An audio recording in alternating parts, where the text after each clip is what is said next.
व्यासाय विष्णुरूपाय व्यासरूपाय विष्णवे नमो वै ब्रह्मनिधये वासिष्ठाय नमो नमः।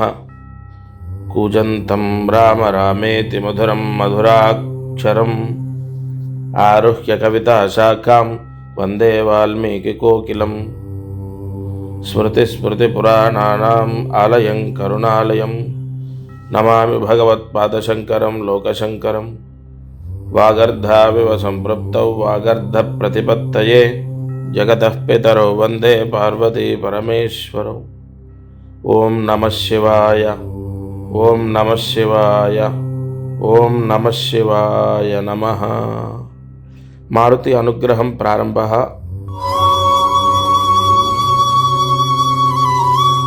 शोभकृत नाम संवत्सरं उत्तरायणं शिशिर ऋतौ माघमासं కృష్ణపక్షం తిథి త్రయోదశి రాత్రి 8:30 వరకు, తదుపరి చతుర్దశి మహాశివరాత్రి పర్వదినం, శ్రవణ నక్షత్రం, తదుపరి ధనిష్ట నక్షత్రం.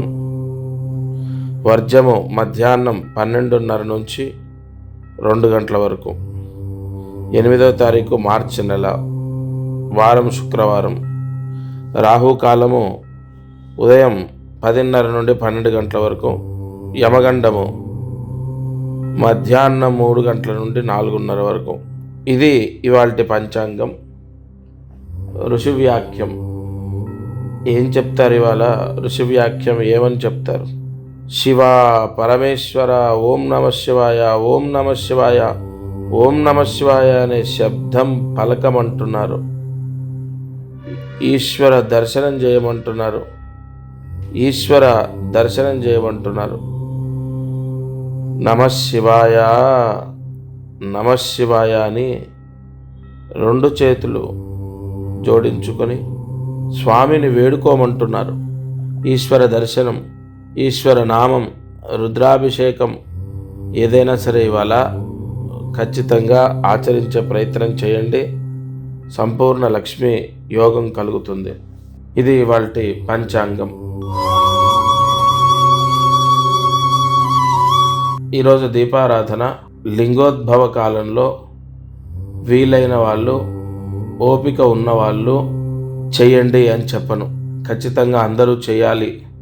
ఎందుకంటే ఇది మళ్ళీ మళ్ళీ వచ్చేది కాదు, పదే పదే చేసేది కాదు. లింగోద్భవ కాలంలో అర్ధరాత్రి మధ్యాహ్నం మనమంతా కూడా ఎలా ఉపవాసాలు చేసినా ఏం చేసినా అర్ధరాత్రి లింగోద్భవ కాలం అర్ధరాత్రి 12 గంటలకు 3 ఒత్తులు 1 ఒత్తిగా చేసి ఆవు నేతితో దీపాన్ని వెలిగించండి.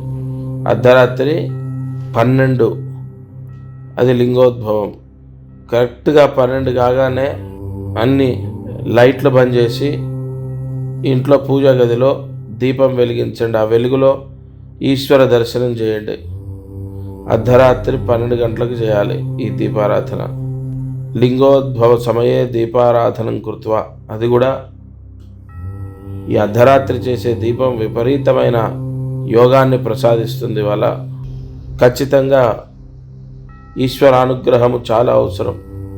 కుటుంబంలో పిల్లలకు చదువు రావాలి, వాళ్ళు ఉద్యోగాన్ని పొందాలి, చెడు అలవాట్లు మానేయాలి, ఇతరుల స్నేహితం ద్వారా చెడిపోకూడదు, ప్రయోజకులు అవ్వాలి.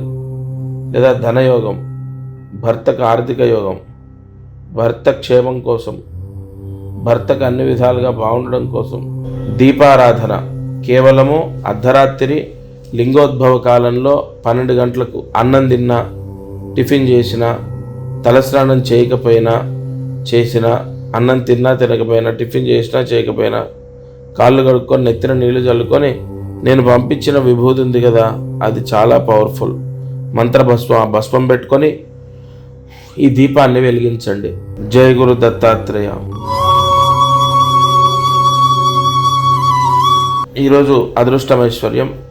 అయితే అందరికీ కూడా నక్షత్రాల గురించి, నక్షత్ర దానాలు చెప్పాను. ఖచ్చితంగా నక్షత్ర దానాలు చేసుకోండి.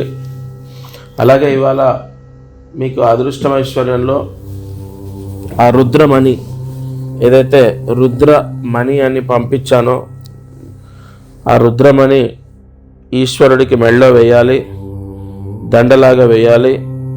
నల్ల దారంలో గట్టి వేయాలి. ఎర్ర దారం కానీ నల్ల దారం కానీ ఉపయోగంలో తీసుకోవచ్చు. ఎక్కువగా ది బెస్ట్ అయితే నల్ల దారము. శని దోషాలు పోతాయి. నల్ల దారంలో గట్టి ఈశ్వరుడి మెడలో వేయండి. అలాగే ఈరోజు దాన్ని సాయంత్రం పూజ అయ్యాక తీసి ద్వారానికి కట్టుకోవచ్చు, లేదా రేపైనా సరే. చాలామంది ఒక కన్ఫ్యూజన్లో ఉన్నారు, ఇవాళ రేపా, ఇవాళైనా రేపైనా, పూజ అయ్యాక ఎప్పుడైనా సరే. ఇవాళ రేపు ఎల్లుండి మీ ఇష్టం.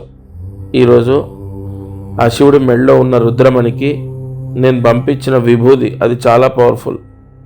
ఆ విభూదితో కుబేర అష్టోత్తరం చదువుతూ పూజ చేయాలి పరమేశ్వరుడికి. అంటే ఎట్లా చేయాలి, ఏం లేదు, ఆ విభూది చల్లుతూ ఉండాలి కుబేర అష్టోత్తరం చదువుతూ. చదవడం రాకపోతే కుబేర అష్టోత్తరం వింటూ విభూది చల్లండి. ఆ చల్లిన విభూది అంతా తీసుకొని, అంటే కింద పడకుండా ముందే కింద పేపర్ వేసుకోండి. ఆ విభూది తీసుకొని నీళ్ళలో కలుపుకొని తాగండి. మిగిలిన విభూది ప్రతిరోజు నీళ్ళలో కలుపుకొని తాగొచ్చు, లేదా బొట్టు పెట్టుకోవచ్చు.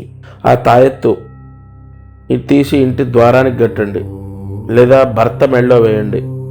ఎక్కువగా ఇంటికి పెద్ద ఎవరో వాళ్ళు వేసుకుంటే మంచిది, లేదంటే ఇంటి ద్వారానికి కట్టాలి.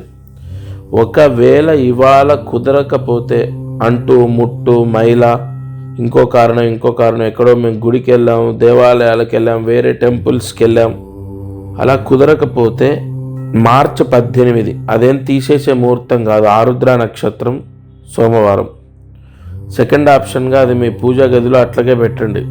వచ్చిన పోస్టు తప్పకుండా అట్లా పెట్టేసి 18వ తారీఖు యోగము వర్తిస్తుంది. అంటే మీరు ఇప్పుడు చేసుకోలేని వాళ్ళు ఎవరైతే ఉన్నారో వాళ్ళందరూ 18 చేయవచ్చు. సేమ్ అది ఎట్లా చేయాలి ఏంటి మళ్ళీ మా వాళ్ళు చెప్తారు. ఒకవేళ లేదు నేనే ప్రతిరోజు ప్రోగ్రాంలో అది చెప్తాను. తప్పనిసరిగా 18 రోజు సెకండ్ ఆప్షన్గా పెట్టుకొని చేయండి.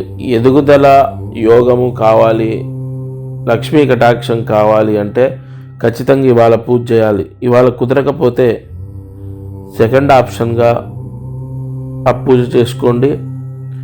18వ తారీఖే చేయాలి. ఎందుకంటే ఇక్కడ ప్రధానమైనది ముహూర్త శక్తి. అలాగే పోస్టులు రానటువంటి వాళ్ళు ఈ యూట్యూబ్ ఛానల్లో వస్తున్న నెంబర్కి ఫోన్ చేయండి. పోస్ట్ ఎక్కడి దాకా వచ్చిందో చెప్తారు. బస్సులకు తీసుకున్న వాళ్ళు మీ దగ్గర ఉన్న బస్ డిపోకి వెళ్ళి తీసుకోండి. ఆల్రెడీ వచ్చాయి, పోస్టులు కూడా వచ్చాయి. తప్పకుండా 18వ తారీఖు చేయండి. 23 మహాశివరాత్రి ఒక అద్భుతం, మహా అద్భుతం. అలాగే 24 మహాశివరాత్రి విశేష యోగం. ఖచ్చితంగా ఈ పరిహారము యోగాన్ని ఇస్తుంది. మీరు తప్పకుండా ఇవాళ చేసిన వాళ్ళు పునీతులు అవుతారు.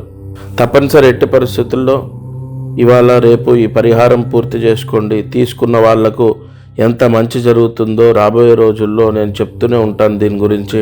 ఈ శివరాత్రి మహాశివరాత్రి రోజు ఈ పరిహారము కుబేర అష్టోత్తరం చదవటం లేదా వినటం చాలా అవసరం. దత్తార్పణమస్తు. కార్యసిద్ధి. ఈరోజు మహామంత్రం ఓం క్లీం కాలరుద్రాయ నమః. ఓం క్లీం కాలరుద్రాయ నమః. ఓం క్లీం కాలరుద్రాయ నమః. ఈ మహామంత్రాన్ని మహాశివరాత్రి కదా ఇవాళ ఉదయం మధ్యాహ్నం సాయంత్రం ఏదో ఒక సమయంలో 11 సార్లు రాసి 108 మార్లు జపించండి. చాలా పవర్ఫుల్ మంత్రం ఇది. ఈ మహాశివరాత్రి రోజు ఈ మంత్రం చదువుకుంటే శుభయోగాలు, ఆరోగ్య యోగాలు, శుభ ఫలితాలు సంభవిస్తాయి. అందరికీ కూడా శివరాత్రి ఆ స్వామి అనుగ్రహం చేత శివరాత్రి ఉపవాసాలు దీక్షలు సరిగా జరగాలి. వాళ్ళ కుటుంబం, పిల్లలు, భార్య, భర్త అందరూ కూడా ఆయురారోగ్యాలతో ఉండాలి. సర్వే జనా సుఖినో భవంతు. ఇది వాళ్ళ మారుతి అనుగ్రహం. దత్తార్పణమస్తు. అందరికీ నమస్కారం. ప్రతిరోజు ఈ కార్యక్రమాన్ని వీక్షిస్తున్న వాళ్లకు గమనిక, మనం చేసే పరిహారాలన్నీ సామూహికంగా అందరికీ చెప్పబడినటువంటివి. ఇక్కడ ఒక విషయాన్ని మీరు గ్రహించాలి. మానవ జన్మ, నేను కానీ మీరు కానీ ఎవరు జన్మనెత్తినా ఒక కర్మదోషంతోనే పుడతాం. ఆ కర్మదోషము విముక్తయ్యి మనకు అనేక కష్టాలు పోవాలంటే జాతకమే దానికి బలమైన ఆధారం. కావున ఎవరైతే ఈ ఛానల్ చూస్తున్నారో వాళ్ళకు విపరీతంగా, అంటే ఈ ఛానల్ చూడండి, దీంట్లో చెప్పిన పరిహారాలు చేయండి, ఓకే, అయినా కూడా మీ కష్టాలు తొలగలేదు, లేదా విపరీతంగా కష్టాలున్నాయి, ఇంట్లో సమస్యలున్నాయి, అమ్మాయి విషయంలో, అబ్బాయి విషయం, ఇలా అనేక విషయాల్లో సమస్యలు ఉన్నాయి అన్నప్పుడు తప్పకుండా మీ జాతకాన్ని పరిశీలింప చేయించండి. ఈ భూమండలం పైన జన్మించిన ప్రతి ఒక్కరూ వారి జాతకాన్ని చూయిస్తారు చాలా వరకు, అంటే ఇక నమ్మకాలు లేని వాళ్ళు తప్ప. జాతకం చూస్తే అనేక విషయాలు మనకు తెలుస్తాయి. మీరు కింద కనపడుతున్న నెంబర్కి కాల్ చేసి మీ జాతక వివరాలు ఇవ్వండి.